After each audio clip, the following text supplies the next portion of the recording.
রান্নার বেলায় অসরম্ভা, কিন্তু খাবার বেলায় ভালো মন্দ খাবার না হলে আমার মুখে যেন কিছুই রোচে না। ডালে ভাতে যেন আমি মোটেই সন্তুষ্ট হই না। সেই আমার জন্য চাই বিরিয়ানি, পোলাও, এত কিছু। তো কি আর করা, এই জন্য অনলাইনে ভরসা।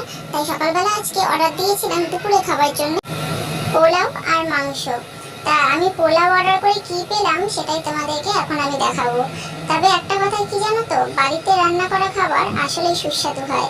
বাড়ির খাবারের সাথে কোনো খাবারেরই তুলনা হয় না, সে যত বড় 5 স্টার 7 স্টার হোটেল হোক না কেন। সেটা হয়তো সাময়িক টাইমের জন্য খুবই সুস্বাদু লাগে, কিন্তু বাড়ির খাবারের স্বাদ আর শান্তি এই দুটোই আলাদা। তো গতর না থাকলে যেটা হয়, আমি পোলাও কোনোদিন রান্না করিনি। আর এর আগে বিরিয়ানি, পোলাও যাই খেয়েছি না কেন, মানে বাড়িতে খাওয়ার কথা বলছি, যাই খেয়েছি না কেন সেটা কিন্তু মাই রান্না করে দিয়েছে, মানে আমার মা রান্না করে দিয়েছে। আমার মায়ের রান্না কিন্তু সত্যি আসলে খুবই অসাধারণ।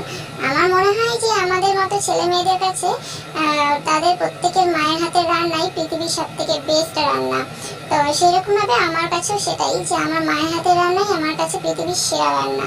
তো মাঝে মধ্যে মাও একটু খামখেয়ালিপনা করে রান্না করে বলে মাঝে মধ্যে মাকেও বলি যে তুমি কি আজকে ভালো করে রান্না করোনি, হ্যাঁ তোমার রান্না আছে দিনে দিনে খারাপ হয়ে যাচ্ছে। কিন্তু যতই মায়ের রান্না খারাপ হোক না কেন, দিন শেষে যদি মায়ের হাতে রান্না পাওয়া যায় না একবার, তাতেই মনে শান্তি চলে আসে। তো যাই হোক, আমার সেই ক্ষমতা এখনো পর্যন্ত হয়নি যে নিজে রান্না করে নিজের মনের আশা বা মনের ইচ্ছে পূরণ করব। আর এই পোলাও রান্না তো অনেক দূরে থাক, আমি আজ পর্যন্ত পোলাওয়ের চাল কিনে ঘরে আনিনি।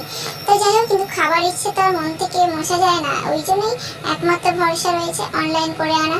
তাই অনলাইনে অর্ডার দিয়েছিলাম। আর এইখানে সিল প্যাকটা এত সুন্দর করেই করেছিল যে করতেই হবে আসলে, কারণ না হলে খাবার তো এই পাশ থেকে ও পাশে সব এক হয়ে যাবে। আর এই দেখো, অবশেষে তোমাদেরকে পোলাওটা দেখালাম। আমি এতদিনে যে পোলাও খেয়েছি, বাপ, এই জন্মে আমি এইরকম পোলাও খাইনি। এটা পোলাওয়ের চাল বলে তো আমার মনেই হচ্ছে না।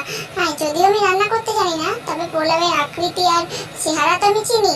তো এটাকে পোলাও বলবো না কি বলবো আমি নিজেও জানি না। যাই হোক, এখন খেতে হবে, কিছু করার নেই, কারণ এই ছাড়া তো আমার কাছে কোনো অপশানও নেই।